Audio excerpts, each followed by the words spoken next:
Motivation यहाँ पे दो टाइप का हो जाता है, एक सेल्फ मोटिवेशन, एक एक्सटर्नल मोटिवेशन। यूं कहिए कि बाहरी, अब एक होता है आंतरिक। अब बात ये है कि जब आंतरिक मोटिवेशन की अगर अपन बात करें तो ये सबसे महत्वपूर्ण मोटिवेशन है। मतलब यूं कहिए कि आपके अंदर का जो मोटिवेशन, अंदर की जो आग है। देखो मैंने एक एग्जांपल देता हूं।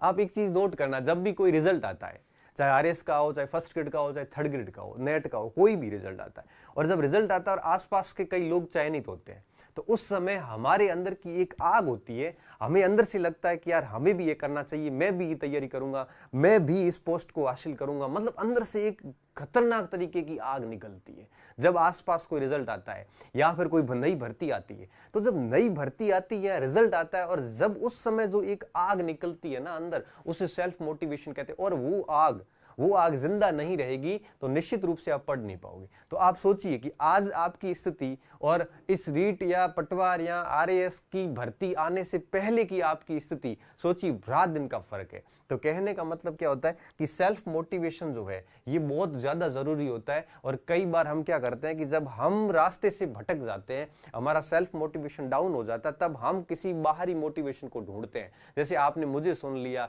या किसी और शिक्षक को सुन लिया, ये बाहरी मोटिवेशन है। ये बाहरी मोटिवेशन सिर्फ आपके इनर मोटिवेशन को जगाने का प्रयास करता है ताकि आप अपनी पढ़ाई को जारी रखिए। देखो मोटिवेशन की परिभाषा यही है कि जब टारगेट बहुत लंबा हो, तो जब टारगेट बहुत लंबा होता है तो उसको पार करने के लिए व्यक्ति को प्रेरणा का एक सहारा जरूरी होता है। ठीक है, तो अगर मोटिवेट रहेंगे तो निरंतर पढ़ाई होगी, निरंतरता रहेगी तो आत्मविश्वास अपने आप बनेगा।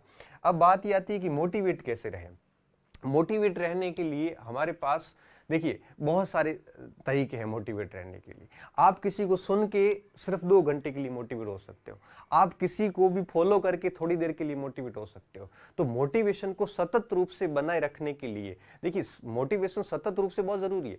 अगर उसको आप कंटिन्यू बनाए रखना चाहते हैं तो यहां पे मैं एक सबसे महत्वपूर्ण बात करने जा रहा हूं कि अगर आप चाहते हो कि आपका मोटिवेट कंटिन्यू बना रहे तो आप अपने लक्ष्य को हमेशा अपनी नजरों के सामने रखें। चाहे आप जिस टेबल पे पढ़ते हैं उस टेबल के ऊपर भी आप, जैसे मान लो कि आप आईएएस की तैयारी कर रहे हैं, आरएएस की कर रहे हैं, किसी भी एग्जाम की कर रहे हैं, उस एग्जाम का कम से कम एक आपकी टेबल के ऊपर एक बड़े पृष्ठों पे नाम तो होना चाहिए। कम से कम आप उसको देख के आपके दिमाग में रहेगा कि मैं इसकी तैयारी कर रहा हूं, मुझे ये बनना है। आपका कोई आदर्श व्यक्ति होता है, जैसे आप जिसको चाहते हो या आप जिसके जैसा बनना चाहते हो, जैसे कोई विवेकानंद जी जैसा बनना चाहता है, कोई किसी और व्यक्ति जैसा बनना चाहता है, ऐसे व्यक्ति की तस्वीर आपके पास में, आपकी नजरों में रहनी चाहिए। ठीक है, इसके अलावा ऐसी कोई कोट, ऐसी कोई उक्ति, जैसे कोई भी कोटेशन होते हैं कि सफलता इस माध्यम से मिलती है, ऐसी बहुत सारी उक्तियां होती है। ऐसे सारे जो कोट होते हैं, ऐसे कोट भी हमारे दिमाग में हमेशा रहने चाहिए, कुछ नजरों में ऐसे लगाए हुए होने चाहिए। इससे क्या होता है कि जब ये सारी चीजें देखेंगे, और चौथी बात होती है परिवार। परिवार से बड़ा कोई मोटिवेटिंग फैक्टर नहीं होता। सबसे बड़ा फैक्टर, मोटिवेटिंग फैक्टर था परिवार। जब भी कभी आप रास्ते से भटको, मोटिवेशन डाउन हो जाए, पढ़ाई छूट जाए, उस समय सिर्फ एक चीज सोचना कि आपको अपने माता पिता ने शहर या पढ़ने के लिए किस लिए भेजा है, कितनी मुश्किल से वो एक एक रुपया जोड़कर आपको भेज रहे हैं, कई बार किस स्थिति में वो पैसे भेजते हैं हमारे लिए। एक ट्रक ड्राइवर जो रात दिन आपके दिन में 12-12, 15-15 घंटे ट्रक चलाता है, उसको मुश्किल से महीने की 15 हजार रुपए मिलते हैं, और उसका बेटा आराम से वीडियो गेम खेल रहा है, आराम से मजे कर रहा है, दोस्तों से गप्पे ठोक रहा है, पता नहीं क्या क्या कर रहा है। जबकि उसका पिता रात दिन ट्रक चला के 5-7 हजार रुपए, जितनी उसकी रिक्वायरमेंट होती है, मना नहीं करता, भेजता है। उस रुपए को कमाने के लिए उसको कितने पापल बेड़ने पड़ते हैं, वो कभी वो व्यक्ति नहीं सोचता।